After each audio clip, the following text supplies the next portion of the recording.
अस्सलाम वालेकुम व्यूअर्स, मैं हूं समीना पाशा। उम्मीद है आप लोग खैरियत से होंगे। व्यूअर्स, कुछ आम खबरें और अपडेट्स लेकर इस व्लॉग में आपके सामने हाजिर हैं जनाब। बड़ी इंपॉर्टेंट चीज़ें हैं जी। जैसे मैं पिछले व्लॉग में बता चुकी हूं आपको कि सोशल मीडिया बहुत फ्रंट फुट पर खेल रहा है पाकिस्तान तहरीक इंसाफ का, और यही वजह है कि जो ग्राउंड पर इस वक्त क़यादत मौजूद है उसको बड़ी मुश्किलात का सामना है। और अब ये एक बहस जो शुरू हुई थी अब ज़ोर पकड़ गई है कि क्या मौजूदा क़यादत इस बोझ का इस बयानिए का बोझ उठा सकती है या नहीं। जहां इमरान खान अपने सोशल मीडिया टीम के साथ खड़े नज़र आते हैं, वहीं ये देखना ज़रूरी है कि क्या सोशल मीडिया टीम के साथ मौजूदा क़यादत भी उसी तरह खड़ी है। तो आज रऊफ़ हसन साहब का एक स्टेटमेंट काशिफ अब्बासी साहब के शो में और फिर एक दो और जगह पर भी बहुत ज़्यादा तनकीद का सामना उन्हें करना पड़ रहा है। क्या वाक़या है, इसके ऊपर बात करते हैं। सनम जावेद साहिबा की एज़ एक्सपेक्टेड एक दफ़ा फिर से गिरफ्तारी हो गई है। 14वीं मरतबा यह खातून गिरफ्तार हो चुकी है और क्यों नहीं छूट रही, कब छूटेंगी, मैं आपको बताती हूँ इस व्लॉग में। इसके साथ साथ जस्टिस अतर मिनल्ला साहब का इख्तिलाफी नोट जो कि लाइव स्ट्रीमिंग के हवाले से नैब तरामीम केस के ऊपर उन्होंने दिया है। बड़ी इंपॉर्टेंट बातें उसमें भी दो तीन उन्होंने लिखी हैं। उसके ऊपर तनकीद भी खैर हो रही है बहुत जगहों पर, लेकिन बात भी करते हैं। इसके साथ साथ आज ये भी बताऊंगी आपको कि कौन से अहम केसेस की समाअत होने जा रही है, क्यों वो इतने इंपॉर्टेंट हैं। और साथ में एक वीडियो वायरल हुई बहरोज़ सब्ज़वारी साहब की 2 दिन पहले की, अगरचे ये खबर है उस दिन कुछ टेक्निकल इश्यूज़ की वजह से मैं कर नहीं पाई थी व्लॉग, तो बात रह गई थी। तो अगर वक्त मिला तो इसके ऊपर बात करेंगे। तो आपसे रिक्वेस्ट है कि चैनल को सब्सक्राइब कर लें अगर अभी तक सब्सक्राइब नहीं किया। तो बात का आगाज़ यहाँ से करते हैं जी। सोशल मीडिया का क्या रौला है। पाकिस्तान तहरीक इंसाफ का सोशल मीडिया बहुत फ्रंट फुट पर सीधा सीधा निशाने ताक कर ले रहा है जर्नैलों के, और जो मौजूदा इस्टेब्लिशमेंट है, अस्करी क़यादत है, उसको उसने ठीक ठाक तनकीद की जद पर रखा हुआ है। अब पाकिस्तान में ये गैर रवायती सूरत हाल है, जैसे मैं आपको पहले पिछले व्लॉग में डिटेल से बात कर चुकी हूँ। और जो मौजूदा क़यादत है इस वक्त पाकिस्तान तहरीक इंसाफ की ग्राउंड पर, उसके लिए बड़ा मुश्किल है कि इस सूरत हाल का दिफा करे, उसका सामना करे और इन सवालात के जवाबात भी दे, और फिर उसके नतीजे में जो गम व गुस्से की लहर आती है, जो कार्रवाइयाँ होती हैं, उनको फेस भी करे। हमने देखा कि रऊफ़ हसन साहब और बैरिस्टर गौहर साहब को आज FIA के सामने पेश होना पड़ा, और इसके अलावा भी मुख्तलिफ टॉक शोज़ में रिप्रेजेंट करते हैं रऊफ़ हसन साहब, और तुंदो तेज़ सवालात का जवाब देना पड़ता है एंकर्स के। तो पहले भी उन्होंने कुछ इसी किस्म की गुफ्तगू की थी जिसमें वो इस बात का इजहार कर रहे थे कि सोशल मीडिया कौन ऑपरेट करता है वो उसके ज़िम्मेदार नहीं हैं, उनको लगता है कि कुछ जगहों पर तजावुज़ हो जाता है वगैरह वगैरह। और अब उन्होंने जो आज गुफ्तगू की है काशिफ अब्बासी साहब के शो में, और इसके अलावा मालिक साहब से भी बात करते हुए और मुख्तलिफ जगहों पर, तो उसका जो लुबे लुबाब है वो ये है कि रऊफ़ हसन साहब ये कह रहे हैं कि जो सोशल मीडिया के लोग हैं ज़्यादातर बाहर के मुल्कों में मौजूद हैं, ग्राउंड पर नहीं मौजूद। उन्हें नहीं पता कि किस किस्म के हालात फेस करने पड़ते हैं, किस किस्म के अल्फाज का चुनाव होना चाहिए, वरना उसका क्या रिएक्शन आता है। और इस डिसकनेक्ट की वजह से जो ग्राउंड पर मौजूद क़यादत है उसको बड़े सीरियस कॉन्सिक्वेंसेस भुगतना पड़ते हैं। रऊफ़ हसन साहब इस बात का भी इजहार करते हैं कि उनके पर्सनली तहफ़्फ़ुज़ात हैं उस कंटेंट से जो सोशल मीडिया के PTI प्लेटफॉर्म से या इमरान खान साहब के अकाउंट से ट्वीट किया जाता है। और रऊफ़ हसन साहब ने यह भी कहा है कि वो इमरान खान साहब से जो उनकी अगली मुलाकात होने जा रही है उसमें इस मामले पर अपने तहफ़्फ़ुज़ात भी इमरान खान साहब के सामने रखेंगे, और इस बात की ज़रूरत पर ज़ोर भी देंगे कि एक कंसेंसस के साथ सोशल मीडिया की भी एक पॉलिसी मुरतब की जाए, और उसी की डोमेन में रहते हुए जो भी कंटेंट है वहाँ से प्रोड्यूस किया जाए, और उसके लिए कोई चेक एंड बैलेंस होना चाहिए। तो ये लुबे लुबाब था रऊफ़ हसन साहब की इस गुफ्तगू का। इसके ऊपर ख़ुद PTI के ज़ाहिर है कि सोशल मीडिया के अपने ही लोगों ने बहुत ज़्यादा तनकीद शुरू कर दी, और उन्हें कहा कि भाई ये तो वही बात हो गई जो हम पहले ही कह रहे हैं कि जो भी पार्टी का मेंबर इमरान खान के बयानिए का बोझ नहीं उठा सकता वो पार्टी छोड़ के जा सकता है। लेकिन इसका मतलब ये नहीं है कि आप अपने ही सोशल मीडिया के लोग जिन्होंने पार्टी को ज़िंदा रखा, जावेद रखा, उसके बयानिए को मरने नहीं दिया, इमरान खान के बयानिए को मरने नहीं दिया, लोगों में उसकी पूरी जो एक अवेयरनेस है वो रखी बयानिए की, और फिर जिस तरीके से 8 फरवरी का इलेक्शन हुआ, सारा का सारा सोशल मीडिया कैंपेन के ऊपर वो इलेक्शन लड़ा गया। तो सोशल मीडिया वाले बहुत जज्बाती भी हैं और इमरान खान को लेकर बहुत सेंसिटिव भी हैं। वो इस बात के लिए बिल्कुल तैयार नहीं हैं कि इमरान खान के बयानिए से किसी तौर भी 1 इंच भी पीछे हटा जाए। वो कहते हैं कि ग्राउंड रियलिटीज़ हैं तो होती होंगी, हमें क्या लगे, लेकिन हम इस बयानिए के साथ डट कर खड़े हैं। और उनका ये भी मानना है कि रऊफ़ हसन साहब जो इससे पहले बड़ा खुल के ख़ुद भी बात कर रहे थे जब से उनके ऊपर एक अटैक हुआ है, जिससे आपको मालूम है बड़ा सिवियर अटैक था, जिस तरह से उनके चेहरे के ऊपर कट लगाया गया और फिर उसके बाद पेशियां भी भुगतनी पड़ी हैं। इससे पहले तक रऊफ़ हसन साहब के ऊपर ऐसा कोई मुकदमा भी नहीं था और वो पार्टी तर्जमान के तौर पर अपने फ़राइज़ अंजाम दे रहे थे। लेकिन बज़ाहिर ऐसा लगता है कि इस वाक़े के बाद जो उन पे हमला हुआ और जिस तरीके से अब उन्हें फेस करने पड़े हैं केसेस भी, तो उसके बाद वो कुछ थोड़ा सा घबरा गए हैं शायद और थोड़ा सा बैकफुट पर नज़र आ रहे हैं और इस वजह से अब वो ये बात कर रहे हैं कि जी सोशल मीडिया वालों को तो ग्राउंड रियलिटी का पता नहीं है। अब इसके ऊपर दो राय हैं। एक तो ये राय पाई जा रही है जो सोशल मीडिया के लोग तनकीद कर रहे हैं कि भाई फिर यही बात तो बहुत सारे और लोग कहते थे, फवाद चौधरी हों, असद उमर हों, इमरान इस्माइल हों, अली जैदी हों, बहुत सारे और लोग जो शुरू में ही बिल्कुल पीटीआई छोड़कर चले गए थे, तो फिर उनकी भी ग्राउंड रियलिटीज़ थी ना। तो फिर रऊफ़ हसन साहब आप किस बुनियाद के ऊपर आके ये कहते हैं कि जनाब जो छोड़ के चले गए उनके लिए कोई गुंजाइश नहीं, वो चले गए बस ठीक है, सबकी मजबूरियाँ होती हैं। तो फिर आप आज खुद कहते हैं कि फवाद चौधरी को नहीं वापस आने दिया जाएगा, तो फिर ठीक है, फवाद चौधरी की भी कोई ग्राउंड रियलिटी होगी, उनकी भी कोई मजबूरी होगी। जब आप सिर्फ एक हमले का बोझ बर्दाश्त नहीं कर पाए, एक पेशी का बोझ बर्दाश्त नहीं कर पा रहे, तो फिर आप दूसरों से कैसे एक्सपेक्ट करते हैं कि उनके ऊपर तो पता नहीं क्या क्या बीती है। किसी ने कितने कितने महीने जेल में गुजारे हैं, किसी की फैमिलीज़ के ऊपर थ्रेट्स आए हैं, किसी की घर गिरा दिए गए हैं, कारोबार बंद किए गए हैं, गिरफ्तारियां हुई हैं पूरी पूरी फैमिलीज़ की। तो आप उनको जस्टिफाई उस वक्त नहीं कर रहे थे, आप तो कह रहे थे कि भाई वो फिर भी स्टैंड लेना चाहिए था उन्हें। तो आज आपके ऊपर एक पेशी आई है तो आप फ़ौरन पीछे हट गए। तो सोशल मीडिया के लोग उनके ऊपर ये तनकीद कर रहे हैं, तो फिर इस लिहाज से तो फिर बाकी सबको भी आने दें, फिर उनकी भी कोई ना कोई मजबूरी होगी। और उनके ऊपर भी इसीलिए तनकीद हो रही थी कि भाई वो मफामत की बात क्यों कर रहे हैं, भाई वो ये बात क्यों कर रहे हैं कि जी रख रखाव करके बात करो और इस तरह। वो तो ये एक नैरेटिव है इमरान खान का, वो डील नहीं कर रहा, जबकि वो ये चाहते हैं कि कोई इंगेजमेंट हो जाए, कोई बातचीत हो जाए। तो फिर आप अगर उन्हीं के मौक़िफ़ के साथ आज खड़े हैं तो फिर उनमें और आप में क्या फ़र्क है। तो अब सोशल मीडिया ने उन्हें ले लिया है आड़े हाथों और उनको खूब दिन में तारे दिखा रहे हैं। जबकि दूसरी तरफ कुछ लोग ऐसे हैं बहरहाल फिर भी जो ये समझते हैं कि रऊफ़ हसन साहब की बात काफ़ी हद तक दुरुस्त है, क्योंकि आप एक हद तक ही जो सोशल मीडिया के लोग हैं जो बाहर से ख़ास तौर पर ऑपरेट कर रहे हैं और जिनकी फैमिलीज़ भी अगर सिक्योर हैं, उनके साथ हैं, तो वो खुल के अपनी बात उस तरीके से कर सकते हैं। लेकिन जो लोग यहाँ पर मौजूद हैं उनको तो बहरहाल यहीं पर रहना ना, तो फेस तो उन्हें करना पड़ रहा होता है। तो वो इस लिहाज से समझते हैं कि लड़ाई उतनी लड़ी जाए जितनी हम खुद दिफा भी जिसका कर सकें। अपने हद से ज़्यादा लड़ाई बढ़ाएंगे अगर हम, तो फिर हम कहाँ कैसे एग्जिस्ट करेंगे, हमारी एग्जिस्टेंस के ऊपर क्वेश्चन आ जाएगा। लेकिन इस पर फिर लोग कहते हैं कि वो नादां गिर गए सजदे में जब वक्त क़याम आया, कि जब इतनी लड़ाई लड़ ली और आपने इतना हावी उनके ऊपर हो के उन्हें बैकफुट पे धकेल दिया है, तो अब आप घबरा रहे हैं, तो फिर फ़ायदा क्या हुआ इतनी लड़ाई लड़ने का। तो अब ये जो दो मुख्तलिफ़ किस्म की आरा हैं ये इस वक्त चल रही हैं और जिसके नतीजे में बज़ाहिर मुझे ये नज़र आ रहा है कि रऊफ़ हसन साहब को पीछे हटना पड़ेगा शायद। और अगर उनकी तजवीज़ से इत्तेफाक नहीं किया जाता तो हो सकता है कि कोई उनका ओहदा और संभाल ले शख्स, और जो कि इमरान खान साहब की तरह एक एग्रेसिव अप्रोच के साथ ही आगे आ सके। क्योंकि इसमें कोई दो राय नहीं है कि इमरान खान बहरहाल एग्रेसिव अप्रोच ही रखते हैं और उन्हें अपनी सोशल मीडिया टीम के ऊपर पूरा एतमाद भी है। दूसरा जो इसमें इंपॉर्टेंट बात है वो ये है कि सोशल मीडिया की जो टीम, अगर ऑफिशियल टीम है पीटीआई की, वो तो चंद एक लोगों पर मुश्तमिल हो सकती है या चंद सैकड़ों लोगों पे, दर्जनों नहीं तो सैकड़ों लोगों पे मुश्तमिल हो सकती होगी। लेकिन ज़्यादातर इसमें वॉलंटियर्स हैं, ज़्यादातर आम शहरी हैं जो इसको ज्वाइन कर लेते हैं उस नैरेटिव को और फिर उसको फैला देते हैं।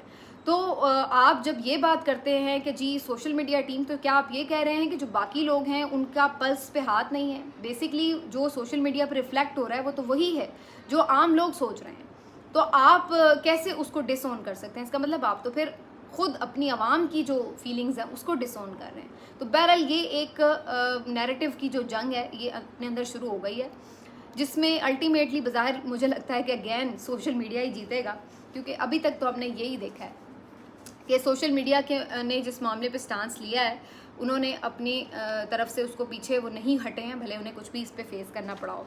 तो रऊफ़ हसन साहब बहरहाल आज हॉट वाटर्स में रहे हैं इस बुनियाद के ऊपर।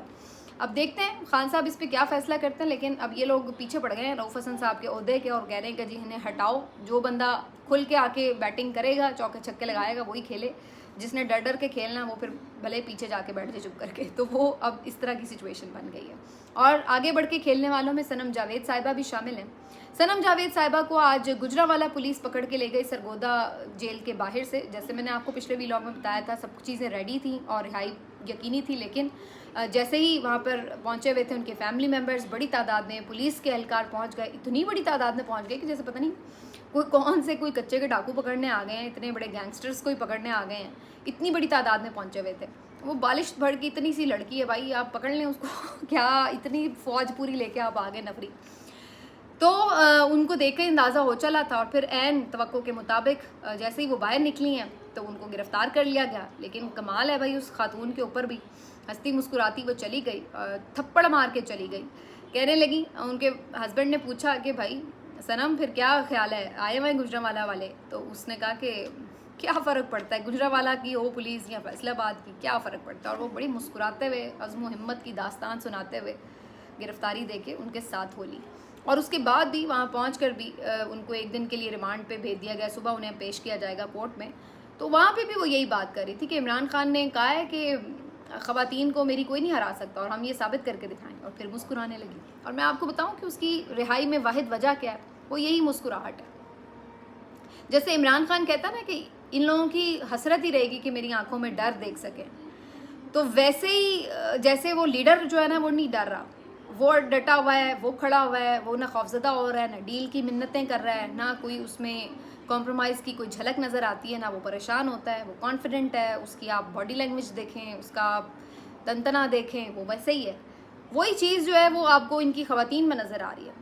मतलब आप इमेजिन करें कि एक ख़ातून है हमारे जैसे आम घरों की, जिसके बच्चे हैं, छोटे हैं, स्कूल जाते बच्चे हैं, और 1 साल हो चला है कि वो अपने बच्चों के पास नहीं है, और 14 मरतबा उसको गिरफ़्तार कर लिया गया। मान लेती हूँ उसने कोई किया जी, बाहर निकल के एहतजाज, क्या किया होगा, नारा मार दिया होगा, कोई क्या किया होगा, कोई एक आधा कोई डंडा किसी चीज़ पे मार दिया होगा, यही किया होगा ना, मैक्सिमम भी किया हो। तो इसकी सज़ा कितनी होगी? 1 महीना कैद, 2 महीना कैद, कोई नारा लगाने की, कोई टायर जलाने की, कितनी कैद होगी? 3 महीने कैद होगी, कुछ जुर्माना होगा, क्या होगा?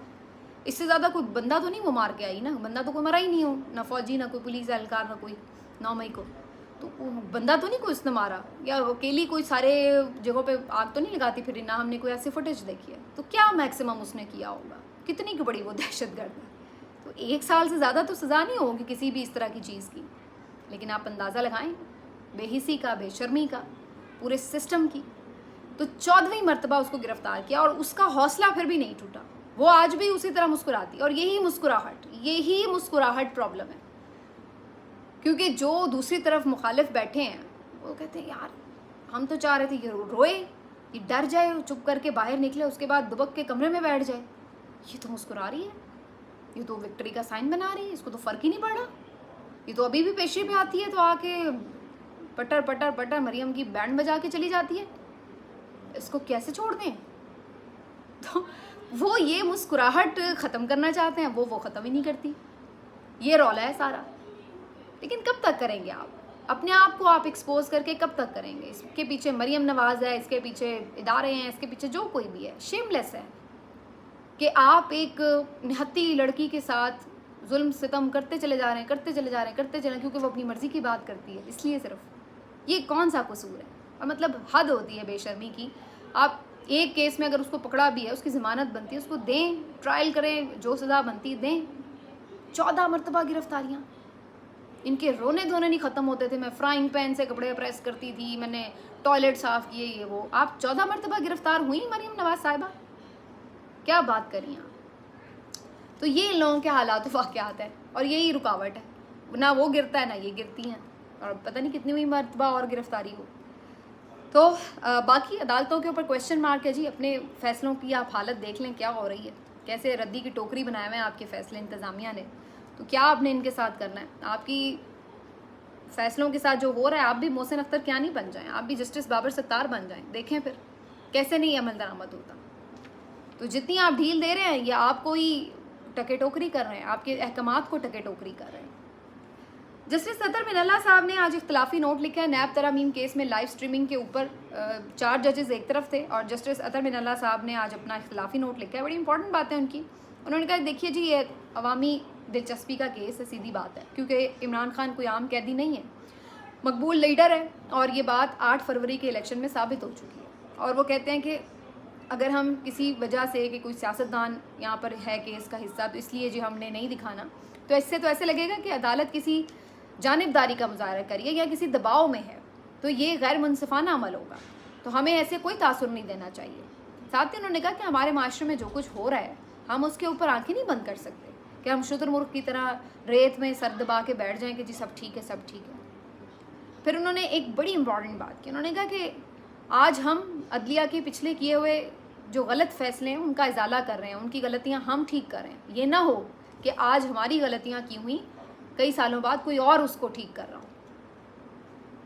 काजी साहब को रेफरेंस है जो उन्होंने अभी भुट्टो रेफरेंस के ऊपर फैसला सुनाया है कि आज हम ये शर्मिंदा हैं ना इस बात के ऊपर कि हमारी सुप्रीम कोर्ट ने कैसे फ़ैसले दिए, तो ये ना हो कि कल फिर हम शर्मिंदा हो रहे हों कि हम कैसे फ़ैसले दे के जा रहे हैं, कोई और हमारी गलतियाँ दुरुस्त करे। बड़ी इंपॉर्टेंट बात थी। तनकीद भी हो रही है कि जी जस्टिस अतर मिनल्ला साहब ने आम कैदी क्यों नहीं लिखा, उनको मकबूल लीडर क्यों लिख दिया, तो वो जो नून लीग की ब्रिगेड है सारी वो उनके ऊपर टूट पड़ी है। लेकिन वो भूल जाते हैं कि ये वही अतर मिनल्ला साहब हैं जिन्होंने हफ्ते वाले दिन अदालत खोल कर मियाँ नवाज शरीफ साहब की बेल ली थी कि इनको जाने दिया जाए बाहर, जिन्होंने ये सवाल किया था हुकूमत वक्त से कि अगर इन्हें 2 दिनों में कुछ हो जाता है तो कौन इनकी जिम्मेदारी लेगा ज़िंदगी की, कौन गारंटी देगा। ये बातें भूल गई अतर मिनल्ला साहब की ने। अब इनको बस वो अतर मिनल्ला बुरा लग रहा है जो यही बात किसी कैदी के हक़ की बात, इमरान खान क्यों कैदी के हक़ की बात कर रहे हैं, वो अतर मिनल्ला अच्छा था। आमिर फ़ारूक अगर बरियत का फ़ैसला करता है नवाज शरीफ की तो वो अच्छा है, लेकिन वही आमिर फ़ारूक अगर इमरान खान की बरियत का फ़ैसला साइफर केस में देता है तो वो बुरा हो गया। तो ये है नून लीग की मुनाफिकत। कम से कम एक जगह पे तो आप खड़े रहें ना। अगर अतर मिनल्ला एक जगह बुरा है तो फिर उसको बुरा रखें, अगर अच्छा है तो फिर उसको अच्छा ही रखें। ये तो नहीं बात ठीक है जो आपके हक़ में बात ठीक है तो अतर मिनल्ला अच्छा है वरना बुरा है। तो ये सूरत है। बहुत से लोग इसको कंपेयर कर रहे थे कि जब नवाज शरीफ साहब के स्पीच के ऊपर पाबंदी लगी थी तो जी अतर मिनल्ला साहब ने कहा कि नहीं हो सकता कि जी आम कैदी और दूसरे ख़ास कैदी में कोई फ़र्क नहीं होता, तो उसमें फ़र्क था। नवाज शरीफ साहब एक मफरूर कैदी थे, अदालत के रहमो करम पर उन्होंने खुद को छोड़ा नहीं था। इमरान खान साहब तो कैद में मौजूद हैं, वो कोई फ़रार तो नहीं हुए वे मुल्क से, अदालत से कहीं भागे हुए तो नहीं हैं। तो उनके हुकूक और एक भागे हुए शख्स के हुकूक, एक इश्तिहारी के हुकूक कैसे बराबर हो सकते हैं। लेकिन इस बात को भूल जाते हैं बहुत से लोग आज अतर मिनल्ला साहब के बस पीछे पड़े हुए हैं। तो ये सूरत हाल है। बाकी जी 2 इम्पॉर्टेंट केसेस की समाअत है। एक तो अगेन नैब तरामीम केस का है, सुबह फिर हेयरिंग और इमरान खान साहब अपीयर होंगे। अब लोग इसलिए इतने एक्साइटेड नहीं है इस केस को लेके क्योंकि तकरीबन ये बात वाज़ेह है कि ज़ाहिर है उसके ऊपर अब लाइव स्ट्रीमिंग नहीं हो रही चूँकि, तो ये तो एक जो लोगों की ख्वाहिश थी और ईद हो जाती कि जी इमरान खान लाइव खिताब कर रहे हैं वो देख लेते, तो वो वाला चांस तो अब उनका नहीं है।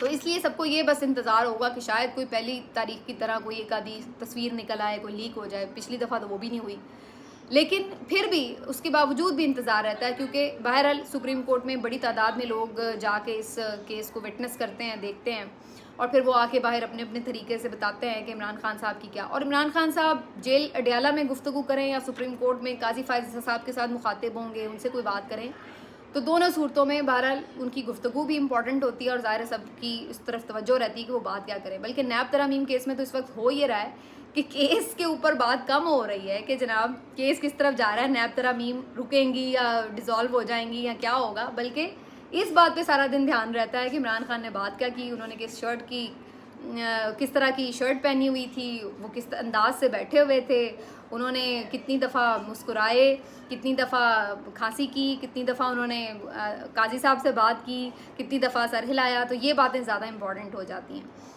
तो बहरहाल फिर से इस अहम केस की समाअत है तो काफ़ी हैपनिंग रहेगी, लोग इंतज़ार में रहेंगे खान साहब की गुफ्तगू सुनने के लिए।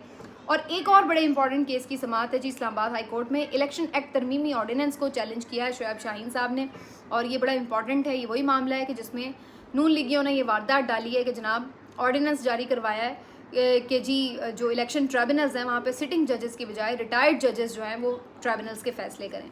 तो इस मामले को चैलेंज किया है, इस ऑर्डिनेंस को चैलेंज किया है इस्लामाबाद हाई कोर्ट में कि किस तरह से ये मुमकिन है कि आप रिटायर्ड जजेस को लगाएं।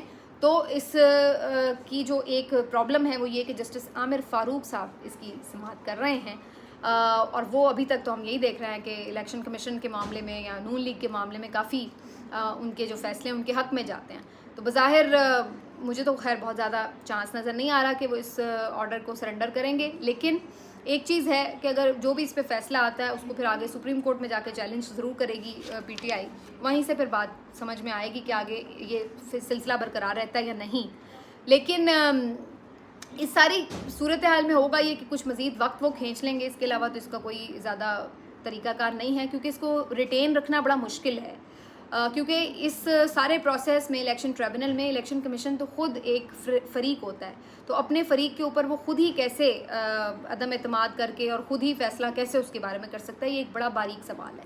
बहरहाल इस केस की समाअत है, लेट्स सी कि इसके ऊपर क्या होता है। तो ये दोनों केसेस कल रहेंगे तवज्जो का मरकज़।